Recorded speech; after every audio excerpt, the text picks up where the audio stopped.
Friend computer knowledge and technology channel की तरफ का स्वागत है। मैं सर्वर के ऑपरेटिंग सिस्टम्स को हम आगे बढ़ाते हैं, सर्वर की कोर्स को हम आगे बढ़ाते हैं। तो माइक्रोसॉफ्ट लिनक्स की सर्वर की कोर्स को अच्छी तरह से समझे।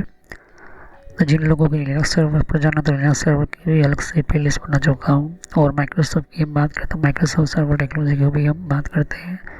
2008 के अंदर हम बात करते हैं। तो इन सभी की वीडियोस पार्ट वाइज देखें, वरना को पता नहीं चलेगा सर्वर क्या है। मैंने इसके बारे में जानकारी ले ली थी, ओके। और भी बहुत कुछ मैंने को समझाया था, तो पिछले वीडियोस में जाकर देख लीजिए। टावर सर्वर क्या होता है, इन सभी की जानकारी आपको ऑलमोस्ट जो है आपको मिल जाएगी कंप्यूटर हार्डवेयर की प्लेलिस्ट के अंदर और सर्वर हार्डवेयर की प्लेलिस्ट के अंदर, और अच्छी तरह से जानकारी मिलेगी, ओके। तो यहाँ पर विंडोज सर्वर वर्जन रिलीज 2 की एडिशन के बारे में हम बात कर रहे हैं, ओके। हर तरह की सर्वर एडिशन और भी बहुत सारी चीज़ें जो है आपको ऑलमोस्ट मिल जाती है, और फॉल्ट टॉलरेंस और भी बहुत सारी चीज़ें जो है 1 बाय 1 सभी चीज़ें मिल जाती है, ओके। 1 बाय 1 हमारा डिफाइंड सर्वर्स और भी बहुत सारी चीज़ें जो है सेल्फ टेस्टिंग वगैरह आपको देखने को मिलती है, और भी बहुत सारी चीज़ें जिसके अंदर सर्वर टेक्नोलॉजी और भी बहुत सारी ऑलमोस्ट जितनी भी चीज़ें होती है अंडर द क्लाइंट सिस्टम। तो आपको हार्डवेयर हब वगैरह जो दिखती है कि आपके सामने, और भी बहुत सारे अलग अलग तरह के सिस्टम्स मिल जाती है, ओके। तो यहाँ पर हमारे कंप्यूटर के अंदर हमारे इन्वायरमेंट और भी बहुत सारी चीज़ें जो होती है वो हमारे टेक्नोलॉजी हमारे सिस्टम्स के अंदर, तो एक्टिव डायरेक्टरी वगैरह जो मैंने आपको बताया था, एडिशंस वगैरह मैंने आपको बताया था, सर्वर एडिशन, स्टैंडर्ड एडिशन जिसमें होते हैं, ओके।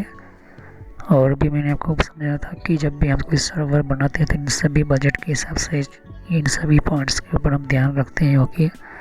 तभी इन सभी चीज़ों को आप समझ पाएंगे, देख पाएंगे, और यूज़ करना ज़रूरी है। और स्टैंडर्ड एडिशन में भी सभी चीज़ें मिलती है, उसी तरह से डेटा सेंटर में भी मिल जाएगी, एंटरप्राइज में भी मिलेगी, ओके। सभी के अंदर ये चीज़ें मिलती है, ओके, ऑलमोस्ट। तो स्टैंडर्ड यूज़ करो या डेटा सेंटर यूज़ करो, एंटरप्राइज यूज़ करो, उसकी अपनी लेवल स्केल अप करने के हिसाब से होता है, ओके। तो डिपेंड करता है कि आप किस तरह से एडिशन पे जाते हो। तो ये बहुत सारी अलग तरह चीज़ें आपको देखने को मिल जाती है। अब हमारा लास्ट वीडियो था डेटा सेंटर्स के बारे में, ओके। तो डेटा सेंटर एडिशन जैसे कि मैंने आपको बताया था, हमारे इस एडिशन की हम बात करते हैं, हमने लास्ट वीडियो में हमने वीडियो जो था वो बताया था। लेकिन आज के टाइम के अंदर आप देख सकते कि एंटरप्राइज तब भी होता है जब आपका 500-600 से ज़्यादा कंप्यूटर ऑलमोस्ट होते हैं। लेकिन डेटा सेंटर मान के चलो कि बहुत बहुत लार्ज स्केल पर आपका डेटा एंटर होने वाला है, आप यूज़ करना चाहते हो, तो ये जो चीज़ है आपको देखने को ज़्यादातर से ये चीज़ मिलती है। क्योंकि अब हम बात करते हैं वेब को, या वेब सर्वर या वेब सिस्टम की, या विंडोज़ वेब की हम बात करते हैं, ओके।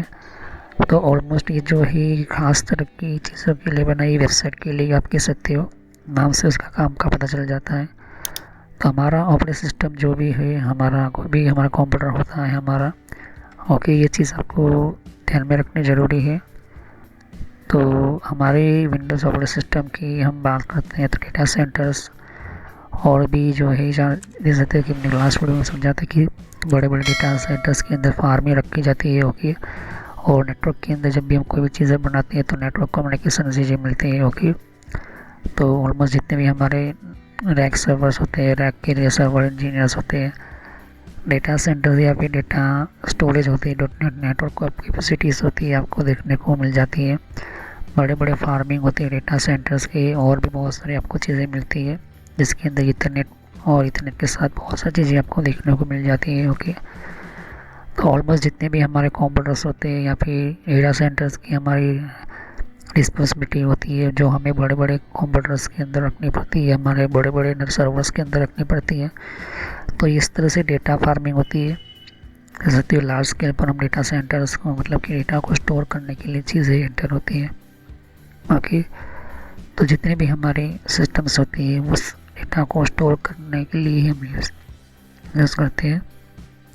जैसे कि फेसबुक हो गया, गूगल हो गया, जो भी हम डेटा अपलोड करते हैं, तो यहाँ इनके डेटा सेंटर के अंदर जो है उनके सेव होता है, उनका स्टोर होता है। आज हमारा जो है विंडोज़ का वेब सर्वर एडिशन यूज़ होता है। वेब सर्वर टेक्नोलॉजी का यूजफुल इम्पोर्टेंट पार्ट है। ओके, तो वेब सर्वर एडिशन 2008 रिलीज तो क्या है और वेब सर्वर क्या है हम समझेंगे। तो चलिए हम वीडियो को शुरू करते हैं और समझते हैं वेब सर्वर टेक्नोलॉजी के बारे में, और भी हम देखेंगे।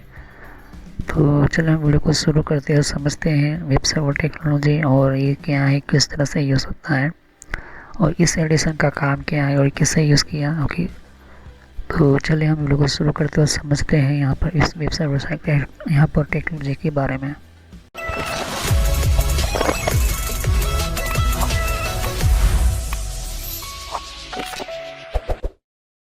तो friend, computer knowledge and technology के अंदर मैं वीडियो शुरू करने से पहले मेरे चैनल की आपकी पूरी जानकारी देना चाहता हूँ। तो यहाँ पर हमें आपको समझाने के लिए मैं यूट्यूब के ऊपर क्लिक करता हूँ और आपको इस चैनल पर कैसे विज़िट करना है। तो यहाँ पर आपको यूट्यूब पर आना है। यूट्यूब पर आने के बाद आपको यहाँ पर सर्च करना है, आपको लिखना है computer knowledge and trainer. Okay, तो यहाँ पर अब आप लिखोगे यहाँ पर तो फर्स्ट नंबर पर ही मेरी चैनल आ जाएगी। तो ये मैं इसलिए बता रहा हूँ क्योंकि मेरा जो पुराना जो नेम था उसको मैंने बदल कर ये नया नेम रखा हुआ है। तो ये जो मैंने नेम इंटर करके आपको सर्च करना है। मोबाइल है तो मोबाइल में भी इस तरह से आपको लिखना है। तो देख सकते हो मेरा चैनल आ चुका है यहाँ पर। ओके, ये चीज़ मेरी आपको समझाना चाहता हूँ। तो यहाँ पर ये जो है ये मेरा चैनल के ऊपर क्लिक किया, ये पुराना नेम है। ओके, और यहाँ पर आपको सब्सक्राइब पर आना है। सब्सक्राइब पर आने के बाद क्लिक करना है सब्सक्राइब पर और ऑल पर क्लिक कर दीजिए ताकि नई वीडियो की जानकारी पहले आपको मिले। यहाँ पर प्लेलिस्ट पर क्लिक करना है। देख सकते हो मेरी बहुत सारी प्लेलिस्ट मैंने आपको समझाने के लिए, बताने के लिए, कंप्यूटर को एडवांस सिखाने के लिए ये मैंने आपको बताई हुई है।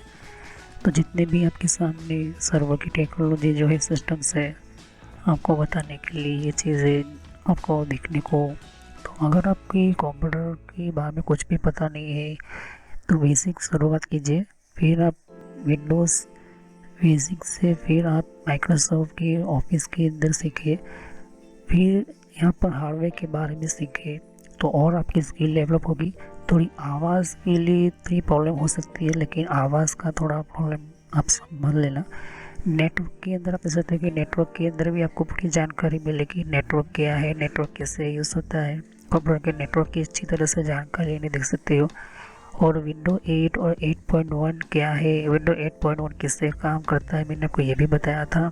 ओके, तो ये ऑलमोस्ट सभी चीज़ें आपको देखने को मिलती है। एडवांस में आपको भी यहाँ पर देख सकते हो कि सिस्को की आपको नॉलेज लेनी होगी। अगर आपके सिस्टम्स के अंदर नेटवर्क से भी आगे जाना चाहता है, आपको जाना है नेटवर्क से भी आगे जाना है, तो फिर आपको सिस्को की ये जो है कोर्स को स्टार्ट करना है और मैं video time to time upload करता रहता हूँ। ओके, फिर आपको सर्वर सीखना है तो सर्वर का बेसिक ये प्लेलिस्ट देखना बहुत ही ज़रूरी है। सर्वर की बेसिक के अंदर भी मैं video time to time upload करता रहता हूँ। सर्वर की बेसिक के पहले आपको यहाँ पर हार्डवेयर फायरवॉल देखना है। तो हार्डवेयर बेस्ड फायरवॉल क्या है, हार्डवेयर बेस्ड फायरवॉल की टेक्नोलॉजी क्या है, ये सिस्टम सीखना ज़रूरी है क्योंकि सिक्योरिटी इसके लिए आपको हार्डवेयर बेस्ड फायरवॉल और कंप्यूटर एथिकल हैकिंग ये दोनों मैं समझा रहा हूँ। तो हार्डवेयर बेस्ड फायरवॉल इसके भी video time to time upload करता रहता हूँ आपके लिए। तो इन सभी जो है जानकारी लीजिए, फिर बाद में ये सर्वर सीखे।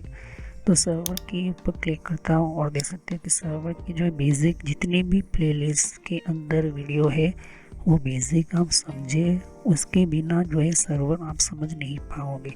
सर्वर की टेक्नोलॉजी, सर्वर का बेसिक, सर्वर का नॉलेज, सर्वर का सिस्टम्स, हर चीज़ जो है मैंने आपको समझाने की एडवांस लेवल पर समझाने की कोशिश की है। ओके, तो सर्वर के बाद ये चीज़ देखने के बाद जिनको विंडोज सर्वर वर्जन 8 समझना है, विंडोज सर्वर वर्जन 12 समझना है, तो विंडोज सर्वर वर्जन 12 की भी video time to time upload करता रहता हूँ। ओके, ये मैं विंडोज सर्वर वर्जन 12 की प्लेलिस्ट है, सर्वर की हार्डवेयर की भी प्लेलिस्ट है। सर्वर के अंदर भी मैं जो है हार्डवेयर के अंदर अलग अलग video time to time upload करता रहता हूँ। ओके, तो यहाँ पर आप देख सकते हो कि कुछ आपको और भी स्काइप वगैरह है, इन सभी की कंट्रोल पैनल की भी आप नॉलेज ले सकते हो। थोड़ी बहुत आपको आवाज़ की दिक्कत हो जाएगी, लेकिन वो आप अपने हिसाब से जो है ध्यान से समझे। और यहाँ पर वीडियोस अगर आप देखोगे तो यहाँ पर और भी मैं जो है लेटेस्ट वीडियो अपलोड करता रहता हूँ। तो सभी वीडियोस की जानकारी अच्छी तरह से लीजिए, समझे, वरना आपको पता नहीं चलेगा कि किस तरह से आपको जो है पढ़ना है। तो ये मैसेज जो मैं इसलिए देता हूँ ताकि आपको कोई प्रॉब्लम ना हो, कोई दिक्कत ना हो। तो ये आपको समझाने के लिए ही मैं जो है यहाँ पर समझा रहा हूँ कि किस तरह से आपको जो है फॉलो करना है। अब तो चलिए वीडियो को शुरू करते और समझते हैं। तो जैसे कि मैंने कहा कि हमारा जो भी कंप्यूटर होता है, जो भी हमारा सिस्टम्स होता है, जो भी हमारा सर्वर होता है, उस एडिशन की मेन इम्पोर्टेंट फॉर्म पर काम करता है।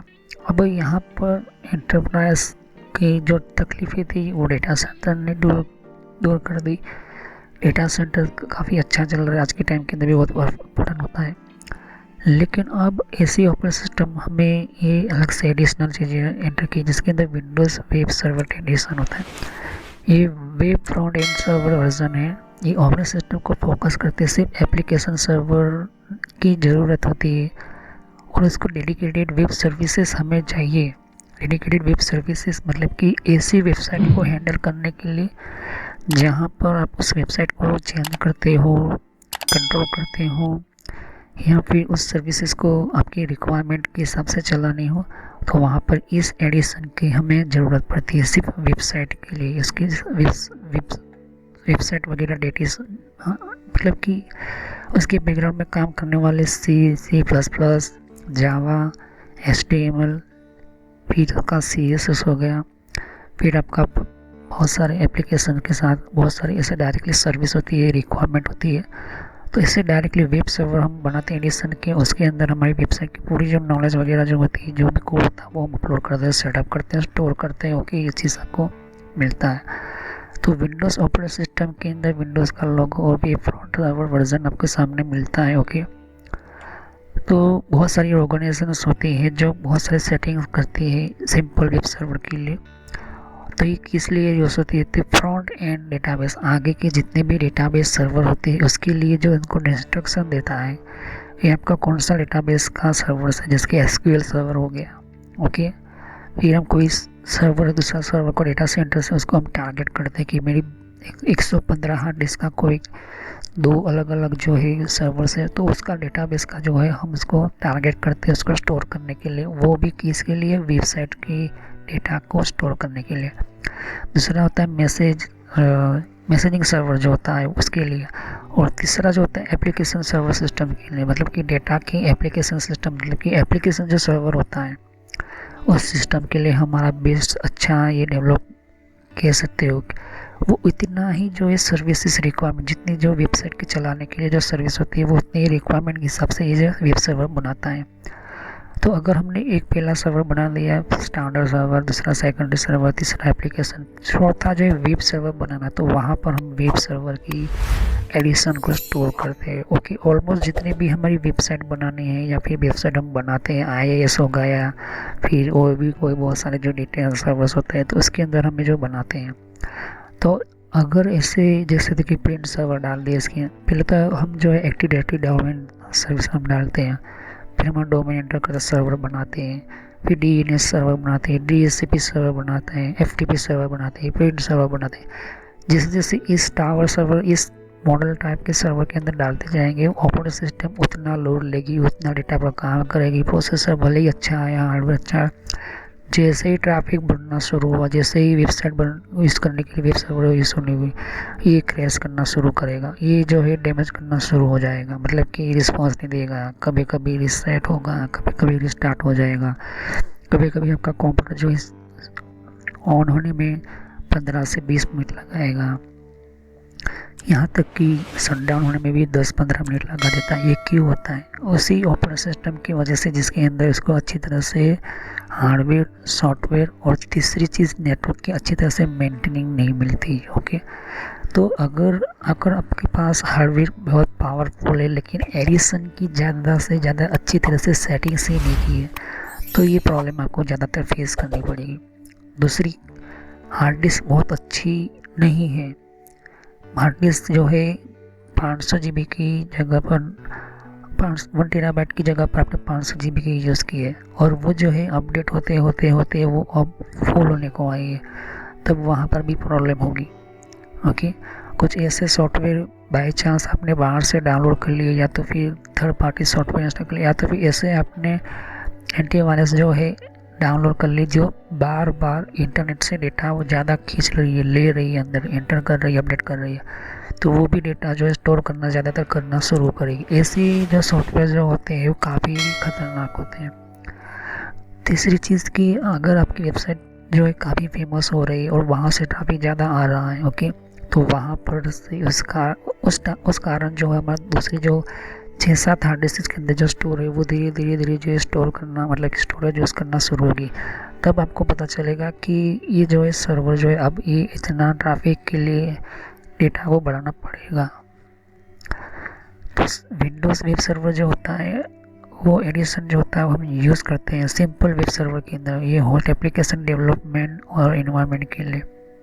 ओके, तो सर्वर होस्ट एप्लीकेशन डेवलपमेंट के लिए, इन्वायरमेंट के लिए, या तो फिर आप इंटीग्रेटेड पार्ट ऑफ मोड आप सोफिस्टिकेटेड वेब फॉर्म के लिए होती है। वेब फॉर्म का मतलब होता है कि फेसबुक ऑलमोस्ट ज़्यादा से ज़्यादा डेटा जो है अपने सोशल साइट्स के ऊपर ज़्यादा यूज़ करता है, तो उनके एम्प्लॉय को भी कौन से किसने डेटा भेजा है, किस ऐसे वायरलेस टाइप के अंदर सिस्टम भेजा है, वायरलेस टाइप के टेक्नोलॉजी की यूज़ करते हुए कोई वीडियो अपलोड किया है जहाँ पर प्रॉब्लम वाले वीडियोस होते हैं, तो ये एम्प्लॉय क्या करते हैं, वहाँ से उस यूज़र को एक नोटिस भेजते हैं या तो ईमेल भेजते हैं डिलीट करने को वीडियो, और नहीं करते तो फिर 2 घंटे के अंदर या 15 मिनट के अंदर वो खुद ही वो डिलीट कर देते हैं। इस तरह से वो सेटिंग्स रखते हैं। ओके, तो इस तरह से मेंटेन करने, वेब इन्वायरमेंट के अंदर स्केल अप करने के लिए, मल्टीपल लोड या लोड बैलेंस करने के लिए भी ये जो है वेब सर्वर यूज़ करते हैं। ओके, तो आप जितना भी हार्डवेयर यूज़ करते हो लेकिन ट्रैफिक बहुत आ रहा है, लेकिन सर्वर की जो हार्ड डिस्क है धीरे धीरे फुल होती जा रही है, तो आपको जो है दूसरा सर्वर लेना पड़ेगा हार्ड डिस्क की कैपेसिटी को बढ़ाने के लिए। ओके, इस तरह से आपको देखने की ज़रूरत होती है। ये विंडो जो होती है सर्वर ट्रांसफर ऑपरेटिंग सिस्टम की हम बात करें तो ये सिग्निफिकेंट इम्प्रूवमेंट होती है, क्योंकि ये स्केलेबिलिटी उसकी बढ़ती है ज़्यादातर, तो उस वजह से इस हिसाब से ऑपरेटिंग सिस्टम को काफ़ी अच्छी तरह से ये काम करता है। और अगर ये जो लाइसेंस जो होती है मल्टीपल वेब सर्वर के लिए एक अच्छी तरह से आपको मिलती है लो कॉस्ट पर, कम पैसों के अंदर सर्वर जो प्रोवाइड अच्छी तरह से होता है स्केलेबिलिटी के लिए, रेडियंसी के लिए। तो स्केलेबिलिटी का मतलब होता है कि आपकी जो सिस्टम की स्केल, मतलब कि उसकी रेंज को अच्छी तरह से आप बढ़ा सकते हो, इस तरह से समझो। और लार्ज वेब फार्म के इन्वायरमेंट के लिए ये वेब सर्वर ऐसा समझ लो कि फेसबुक जैसी कंपनी का सेकंड ऑप्शन ये है। ओके, अगर डेटा सेंटर से तो वेब सर्वर भी काफ़ी जो है बड़ी बड़ी फार्म के अंदर यूट्यूब वगैरह हो गई, ये भी जो है वेब सर्वर के इन्वायरमेंट के लिए काफ़ी इंपॉर्टेंट होता है, क्योंकि हम इससे हम जो है ज़्यादा पर मल्टीपल लोड बैलेंसर सिस्टम रखते हैं। मल्टीपल लोड बैलेंसर का मतलब होता है कि ट्रैफिक बहुत आ रहा है, ट्रैफिक का मतलब कि पब्लिक बहुत सारी आ रही है, तो इसके हिसाब से जो है इन्वायरमेंट के अंदर लार्ज वेब फार्म इन्वायरमेंट को हम जो है कंट्रोल करते हैं। इस तरह से यूज़फुल होता है। देख सकते हो ये जो है बड़े बड़े लार्ज लेवल्स पर हमारा डेटा जो है स्टोरेज होते हैं, क्योंकि इस तरह से हमारे सामने जो होता है आपके सिस्टम को आगे बढ़ाना होता है। ओके, तो कोई वेबसाइट है तो वेबसाइट को आगे बढ़ाना तो आपको आगे इस तरह से यूज़ करना होता है। ओके, तो इस हिसाब से जो है जैसे कि मैं आपको बताता हूँ कि हमारा ये देख सकते हो कि वेबसाइट है, तो वेबसाइट के लिए टोटली वेब हम लेते एंटर करते हैं, उसमें भी सभी चीज़ें जो है सेम आएगी। ओके, लेकिन थोड़ा बहुत जो चेंजिंग हो जाएगा, क्योंकि ये जो है लार्ज इन्वायरमेंट के लिए जो है लास्ट ऑलमोस्ट जो है आपकी ये वेब सर्वर यूज़ करती है। ओके, तो यूट्यूब जैसे बड़ी बड़ी कंपनीज जो होती है उनके लिए भी ये वेब सर्वर काफ़ी इम्पोर्टेंट होता है। तो डेटा सेंटर वेब सर्वर ये डेटा को ये कहे कि management of large scale of scalability के लिए यूज़ होता है।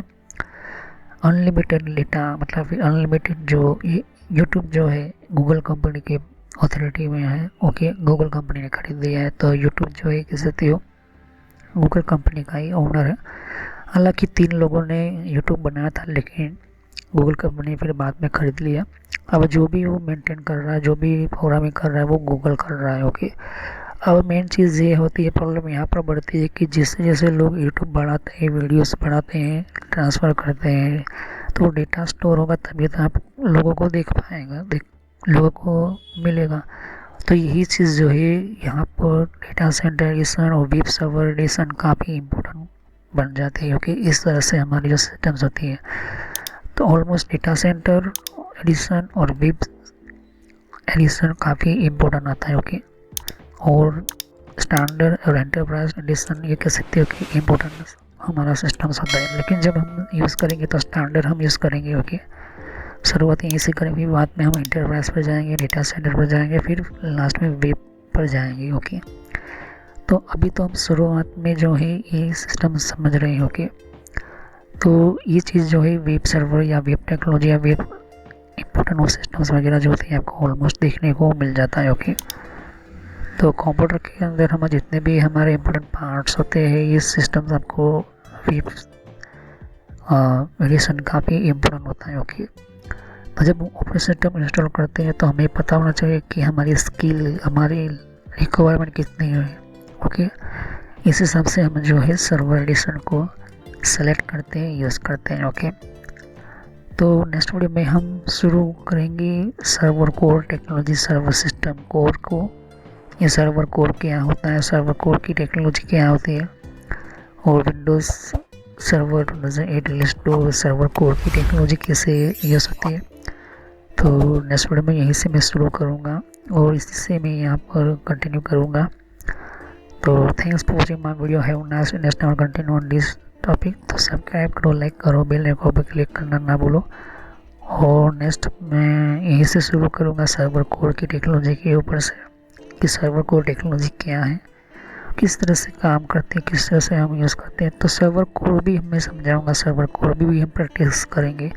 सर्वर कोर की भी हम अलग तरह से जो प्लेलिस्ट हम बनाएंगे। ओके, सर्वर कोर पढ़ना तो सर्वर कोर भी 2008 लिस्ट के अंदर हम पढ़ सकते हैं। ओके, तो thanks for watching my video, have nice day, next time continue on this topic. तो सब्सक्राइब करो, लाइक करो, बेल आइकन पर क्लिक करना ना भूलें। तो यहीं से मैं शुरू करूँगा सर्वर कोर की नेक्स्ट टॉपिक के बारे में। तो thank you, have nice day. जैसे कि यहाँ पर और भी एक जैसे कि विंडो 10 के लिए भी अलग मैंने प्लेलिस्ट बना रखी हुई है। तो विंडो 10 के अंदर भी आप अलग अलग तरह की इन्फॉर्मेशन, जैसे कि कि विंडोज 10 के अंदर भी, तो विंडो 10 की भी आपको जानकारी मिलेगी यहाँ पर। डिफरेंट टाइप की अलग तरह की विंडो 10 की यहाँ पर सीरीज है। ओके, तो हर विंडो 10 के अंदर कौन कौन सी सेटिंग्स होती है, किस तरह की सेटिंग्स होती है, विंडो 10 के अंदर कौन कौन सी फीचर्स होती है, ये भी रखा हुआ है यहाँ पर। ओके, तो यहाँ पर आपकी विंडो 10 के अलावा कंट्रोल पैनल भी है। कंट्रोल पैनल के अंदर भी आपको जानकारी कंट्रोल पैनल क्या होता है। ओके, और आप इसी कि कंप्यूटर हार्डवेयर का कोर्स आपको ये बुक में, या आप इसी की और कंप्यूटर नेटवर्क का भी कोर्स कंटिन्यू कर रहा हूँ यहाँ पर। ओके, तो जहाँ पर आपकी जिस फील्ड के अंदर आपको इन्फॉर्मेशन चाहिए, साथ ही मैंने जीमेल किस तरह से बनाना, जीमेल क्या है, Gmail port forwarding, Gmail system, Gmail ID के अंदर क्लोनिंग किस तरह से करी जाती है, यहाँ पर जीमेल के अंदर किस तरह से हम लेबल क्रिएट करते हैं, यहाँ पर ये भी सिखाया है मैंने यहाँ पर। ओके, तो आगे जाके आप देख सकते हो कि और भी बहुत सारी यहाँ पर वीडियो है विंडोज 10 की यहाँ पर। ओके, तो मैंने पेटीएम, मिंत्रा, याहू, ट्विटर क्या होती है, ट्विटर के कौन कौन सिक्योरिटी फीचर कौन कौन से, फेसबुक क्या है, फेसबुक के अंदर कौन कौन से फीचर्स वगैरह होते हैं यहाँ पर मैं बताया यहाँ पर। तो यहाँ पर आपको देख सकते कि और भी बहुत सारे आपको बेसिक कंप्यूटर यूज़र पर क्लिक करना है यहाँ पर, बेसिक कंप्यूटर नॉलेज के ऊपर, क्योंकि ये बहुत ही इम्पोर्टेंट है। और जब तक अपना आपको कोई कंप्यूटर की नॉलेज नहीं तो आप बेसिक पे ही स्टार्ट कीजिए। ओके, तो ये इम्पोर्टेंट है आपके लिए। और कुछ में फ्रॉड कॉल वगैरह होते हैं, कुछ वेबसाइट, कुछ कमांड के अंदर क्या करना है, फायरवॉल किस तरह से यूज़ करना है, ये भी मैं बताया यहाँ पर। तो मैं आगे नेक्स्ट लेवल पर बताऊँगा। ओके, एंड्रॉयड का भी मैंने समझाया, एंड्रॉयड मोबाइल फ़ोन के अंदर क्या होती है, किस तरह से। तो वीडियो पर जैसे क्लिक कर तो बहुत सारे आपको वीडियोस मिलेंगे, लेकिन मैं कहूँगा कि आप प्लेलिस्ट में जाकर ही हर तरह की आप वीडियोस को कंटिन्यू करें। ओके, तो सभी वीडियोस जो होती है पार्ट वाइज होती है। ओके, तो हर पार्ट के अंदर आपको अलग तरह की नॉलेज मिलेगी। ओके, और कोई भी क्वेश्चन होता है आप मुझे कर सकते हो। अभी ये जो मेरा नेम है वो पुराना नेम है क्योंकि मैंने रखा हुआ है, लेकिन जो रियल नेम है आपको इस तरह से सर्च करना है यूट्यूब की प्लेलिस्ट के अंदर, आपके मोबाइल के अंदर और आपके कंप्यूटर के अंदर भी। आप यूट्यूब चलाते हो तो इस तरह से आपको कंप्यूटर नॉलेज ट्रेनर यही नाम एंटर करना है। लेकिन मैं पुराना नाम इसलिए रखा हुआ है क्योंकि आपको पता चले कि ये दोनों चैनल एक ही है मेरी। ओके, तो thanks for watching my video. Have nice day. Next time I will continue new topic, मैं नए कंप्यूटर में कंटिन्यू करूंगा। ओके, तो थैंक यू।